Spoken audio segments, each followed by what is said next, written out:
Fantastic. Today we are live on the SEO Leadership webinar. Today we have on such a wonderful guest, the head of SEO at Atolls, Vanda. She is going to be joining us today, and she has international background experience as well, working in the e-commerce and saving spaces. So if any of our SEOs are listening and are interested, we have a wonderful discussion coming up for you. Vanda has also gained some incredible experience speaking at global events such as SMX, the Search Marketing Expo, brightonSEO, International Search Summit, and so much more. So Vanda, what a wonderful pleasure to have you on the webinar today. How are you keeping? Hi, thank you so much. I am doing great, ready for the weekend, but super happy to be here with the two of you and our listeners speaking today. So exciting. Wonderful, wonderful. Vanda, we usually kick things off by asking our guests, just for the sake of our listeners, to take you through a little bit of your career progression, how you got into SEO and how you climbed up to the head of SEO role that you are in now. If you could kick things off and tell us a little bit about that, that'd be great. Sure, of course. So as you mentioned, Shreya, I am currently head of SEO at Atolls, as well as fulfilling a sort of second split role as SEO product lead, working with an engineering team. Wow. And I've been, I think, around 9 months now with Atolls. Super happy. But to go back a bit down memory lane, how I got into SEO is a bit funny from the sense that SEO seemed to be a spot, like a role where people either stumble into through like a language kind of perspective, or they had some technical background, etc., own websites and so on. Now, I am one of those kind of, I guess, new generations who actually sort of studied this. So I actually used to live for 9 years in Dublin. That's where I did my education. And back, like at this point, maybe like, I don't know, 6 years ago or something, I did my master's in digital marketing. And I actually had an SEO module there, which came together with theory and then actual client work. So already practical experience as well, auditing and so on. And I didn't like it at all. So I really I said this before, but SEO was the one thing I didn't want to get into, like, at all. I was thinking, performance marketing maybe, or something along the lines. But I really wanted to move to Germany because for my bachelor's, I studied German along my business degree, and I didn't want to lose the language, and I wanted a bit of change of scenery. And I found this job at my previous company, WTS, where I was for almost 5 years. In SEO, of course, but language aspect, it was a junior role in SEO for the Hungarian market. And I am originally Hungarian, so obviously I thought, okay, pretty much fitting the profile, so may as well, if I want to make this personal jump as well, to move to a different country. So that was nice. The profile fit, and I started there at WTS, previously a product comparison platform, as a junior SEO and outreach manager. So I was really focused at that time for the first maybe half a year on offsite SEO mainly, gaining some further experience on also on-site topics. And then I actually moved due to some team restructurings, etc., more in the direction of on-site as well as tech SEO topics. And then later, a couple of years into my career, slowly progressing into more senior roles, I got introduced to the kind of product world as well. And that's where my SEO product management kind of angle has started, which I speak a lot about also on the events that you have mentioned at the very nice intro. Thank you that you have held. And then from there on, leadership within team, so kind of growing into that leadership position within the company I was already working at from a junior kind of role. And at that point, I think the time has came to make a bigger jump. And that's when I came to Atolls to work with my wonderful team at the moment. Wonderful. I love asking this question to SEOs that have sort of like international sort of bilingual approach. How was your experience moving to Germany within that SEO space, and how have you sort of, what was your experience like taking on SEO within a different language and also culture and demographic? Yeah. Great question. I understand why you like asking that. And also like an interesting aspect for me that also at the previous company, but also here now at Atolls, we are present in multiple markets. So it's not just like switch to, okay, from an English speaking situation in Ireland to a German situation. Or, well, when I started back in the days in Germany, I was actually, as mentioned, working for our Hungarian platform, which you might think is, yay, like you're working in your natural, a first language. This is great. It wasn't, because I studied SEO, digital marketing, and for the previous 9 years, everything in English. And especially when it comes to SEO, but in general, business language, if you have experience with the English setting, doesn't matter that you speak your even native language perfectly. It's not so straightforward. You cannot mirror, translate things, etc. And I think this perfectly translates actually to SEO, because that is what you should not do also when you're working for international settings, right?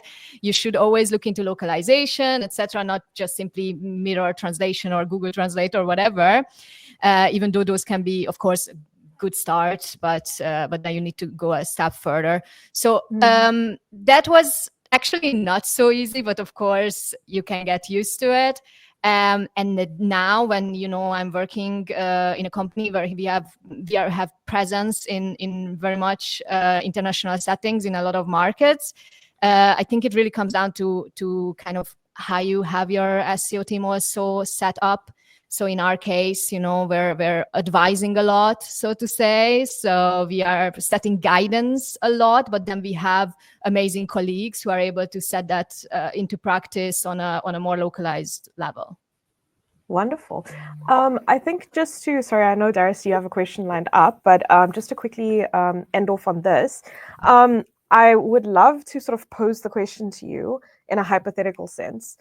If you were to bring on an SEO that is going to be opened up to an international market, what would you sort of advise to them, especially if they were coming onto your team, and sort of maybe be wary about or give them heads up or advice on, first entering an international market? That's a bit of a tough question. Let me think. Yeah, I think I would advise to keep calm. The basics, I think, are still there, but it's a good thing. Even if you are missing some of the knowledge, from, how to work with international, domains, multiple domains, etc., that's a space for you to learn. And I personally wouldn't necessarily close out someone, like hiring someone, for example, who doesn't yet have that experience if they have other experiences which are transferable. So, Okay. Okay, wonderful. Darius, you had a question lined up? Yeah, no, just on the international markets, I was wondering, do you notice any sort of different shopping patterns across different countries across Europe, and how do you sort of tailor your strategy towards that?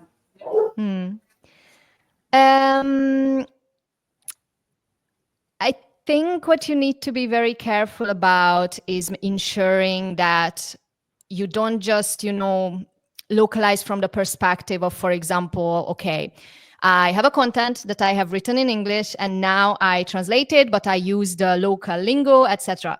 That is needed. But what you also need to do is carry out already the research in that market, etc., right? Because otherwise you will not know if there are different patterns, as you're referring to, different, ways of searching for something. So you need to make sure you kind of localize your research in a way as well. But I have to say, within Europe, I didn't personally see as massive differences as it might be the case when you're comparing something like Europe and Asia, or certain parts of Asia, or even the Americas, etc. So in those cases, I would definitely expect bigger differences, right? Not even purely from a kind of semantic and content perspective, but also from how you're building your website, right? Like what colors you're using, design, etc. If you want to go down that way, so more from a product perspective as well. I think Europe, you need to be careful. There's still going to be differences between, the more Western, more Eastern, etc. countries, but maybe not as big as if you're on a global scale. Wonderful. Just to add on to that, sorry, as you were asking the question, Paulo also mentioned, please cover the difference between internationalization and localization. So many companies do it wrong. Paulo had also spoken to us about this exact topic on the webinar, so I think that's why he's particularly interested in this. But yeah, I think, do you have any sort of additional information for Paulo, or I think we have sort of covered most of it here. First of all, a big hi to Paolo. I didn't see him in probably over a year. So it's yeah, we know each other. So it's great to see him popping up there. I'm not sure exactly what question he's referring to, but I would say if I had to go down this way, there's a difference between even to a level of, localizing to different cities, for example. So you're not, and especially when you're talking about businesses, for example, which also have not only an international presence, right? But also, for example, brick and mortar presence, restaurants, etc. So from a localization perspective, I would personally also focus on those things, which is not necessarily just the same as having websites across, Europe and US and so on, but also focusing more on even within countries, you might need to localize a bit. But I do have to say and admit that I don't have that much personal experience in localization, because I haven't been in the perspective of what I just described, because I haven't been working with such businesses before. So wonderful. Someone else can maybe give you a better answer on that. Yeah, Paulo's listening, and he just replied as well. Hi, Vanda. All right. Yeah, just to, I think, move on to the more leadership side of things, I'd love to ask your experience on your transition from SEO lead to head of SEO at Atolls. I think it was you were a few months in your SEO lead position before moving into the head of SEO position. So how was that sort of transition for you? And do you have any advice to SEOs that are in a similar position moving from SEO lead to a head of SEO? Yeah, so, okay. This is actually a bit of a funny story. And I will be able to answer your question of moving from lead to head, but at the same time, this particular transition for me at Atolls is a little bit more of a cosmetic thing, a title situation. Actually, not that much changed from the team setup perspective. It just was a realization that what I am doing in the team is actually fitting the head of title a little bit more. That being said, I am actually working in an SEO team, which is quite big. And we also have a director of SEO in our team. So I have to admit that even though, I'm in a head of SEO position, still relatively junior in my leadership career, I love to have a lead who I can bounce off of, who is also in the same department, right? And the same SEO role. But to kind of anyway answer your question, because I did move from a lead to a head position compared to the previous company I worked in, I would say when you're a team lead, you have a bit more space to learn, right? Most often that's the most junior part of leadership. And as you move towards head and then director, etc. Roles, ultimately they are all just titles, and I think we will all make mistakes to the end of our days, and we will all have to to learn, but there is a little bit more responsibility, and there is a little bit more, from my personal experience at least, right? This could be different in different organizations, etc. Stakeholder management responsibilities as well, and I don't want to use the word politics because I don't think that covers it very, very well. But you need to have a better understanding of boundaries, I would say. And this is actually, I'm saying this because this is something I'm working on at the moment, and I really did not perfect yet. But somebody actually advised me recently, which I really, really loved, is that you need to build great relationships, but not too great, you know. So finding that balance, I think, as you move towards a more senior positions, you know, mid-senior, etc., in a leadership as well, you need to learn. Another big one is delegation, right? Usually in a head position is the same in my case. You're expected to take on a more strategic role on top of your people management responsibilities as well, and let go of the more operational things, which maybe as a team lead, you still are more hands-on, etc. Now, this is something that is actually not so easy, or maybe for some people this is super easy, but for me, this is actually a little bit tough. Yeah, I'm probably gonna make a post here to see if you have any follow-up questions. But I think these points to kind of summarize, you know, stakeholder management, delegation, you know, saying no, and so on, are becoming more important as you grow into these, you know, more strategic roles as well. Wonderful. And Vanda, just on that, are there any sort of tips that you have to like help understand and get to know your team, and then how to approach them in different ways? Because I know obviously a lot of individual management comes to it. So is there any tips for people who've just moved into like a management role that are looking to sort of understand their team a bit better? Yeah. So do I understand correctly that you're asking if I have any tips on how to understand your team members better, for example, and how to hence manage them? Yeah. This is a super good question, because I think this is the most important. I first of all, I don't think that everybody should go into leadership or have to go into leadership.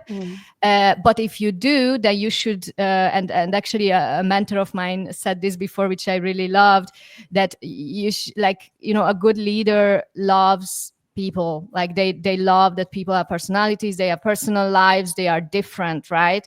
And I think the way to approach this is, obviously everybody's going to have their own style. Some people like myself are a bit more like, you know, like friendly and, you know, and things like that. Somebody maybe likes to keep a bit more distance. That's all good. Everybody has their own personal leadership styles. At the same time, I think transparency is key, and having the chance to get to know each other, right? So from that sense, you need to have those spaces on one-on-ones, you know, with each of your team members, because every team member is going to be different, and they're going to have to need a bit different style. So you're going to have to adapt yourself as well. So first of all, provide that space. And this is one thing I like. I would say that in order for people to open up to you and trust you to actually share, and hence you can get to know them more, you need to give something of yourself as well.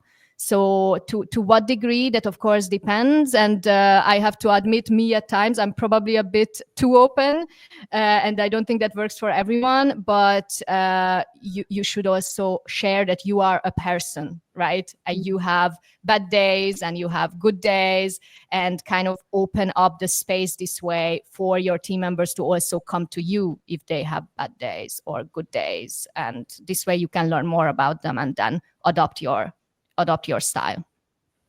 Yeah, that's really important. I was chuckling a little bit over there because, you know, like in SEO, they say it depends, but then you're also like applying it to like how to give and take in a relationship. That also depends. In this case, it does, yeah.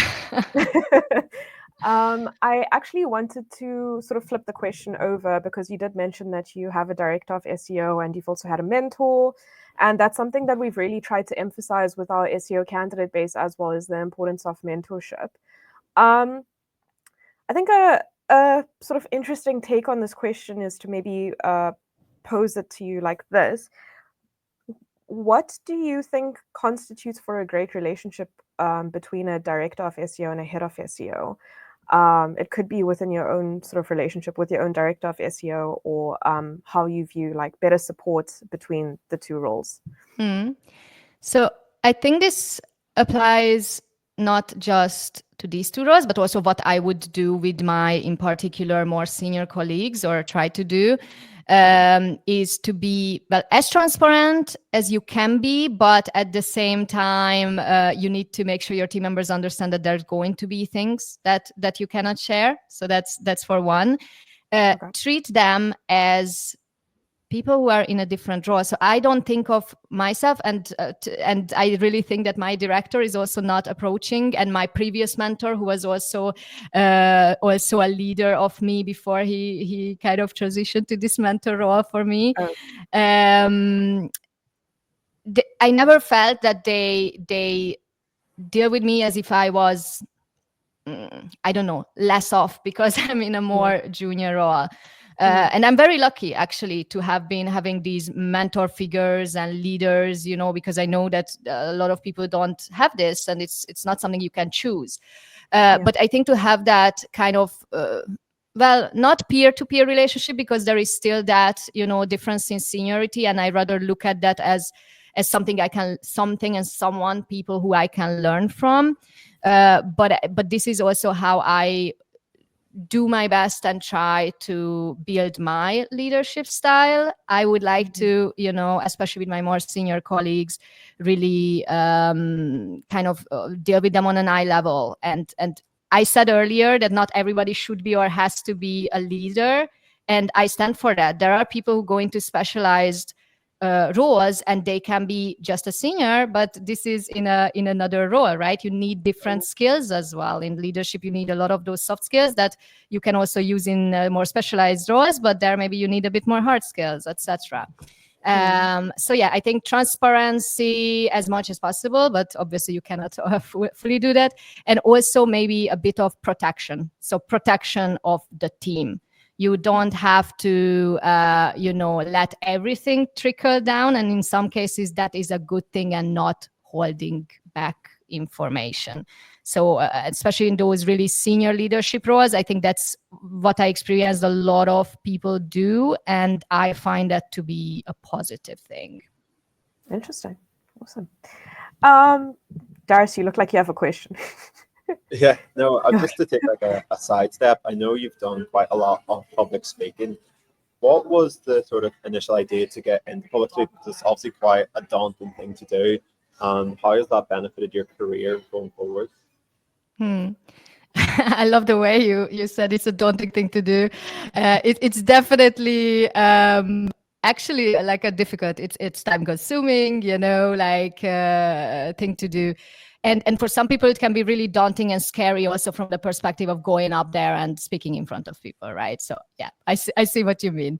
I have to be honest, I can drive this back to one of my mentors, who was and is in public speaking, and kind of, I guess, you know, talking with each other, we recognize that I'm also interested in this. Like if I think back, you know, to my childhood, etc., I was always, you know, somehow on poetry reciting competitions and folk singing competitions and so on. So I always, I guess, had a bit of a predisposition. And I have to, maybe I shouldn't go so personal, but I also think that I have a bit of a need for positive reinforcement, you know. So it might also be a reason why I chose to try this out, right? And I didn't think the first time, you know, first year when I applied to my first two conferences, which were SMX Munich and brightonSEO, I thought I was not going to get any of them, but I personally found it a great feat to just apply and do that first step, right? And if I don't get it, I don't get it. Like, it's also fine, but I stepped out of my comfort zone, so to say. And surprise, surprise, I got it. Both of them 1 month apart from each other. I had to build up 2 presentations to present 1 month apart. I was dying. I really wasn't doing that well in the first time. I was prepping 4 months in advance, you know, like barely meeting friends, happy to say, if people are worried about me listening to it, that I got much better at this. So I think with practice and with the knowledge that, hey, I can do this. I did it. I stood in front of those, I don't know, 10 people, 100 people, hundreds of people, and I could speak. And then it gets easier.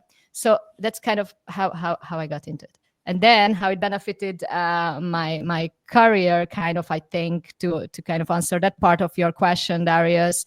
I think having that visibility can help, but it's important to know why you're doing it. And I think knowing quite a few people in this world, people do it for different reasons, right? Like there are speakers who are working at agencies or have their own,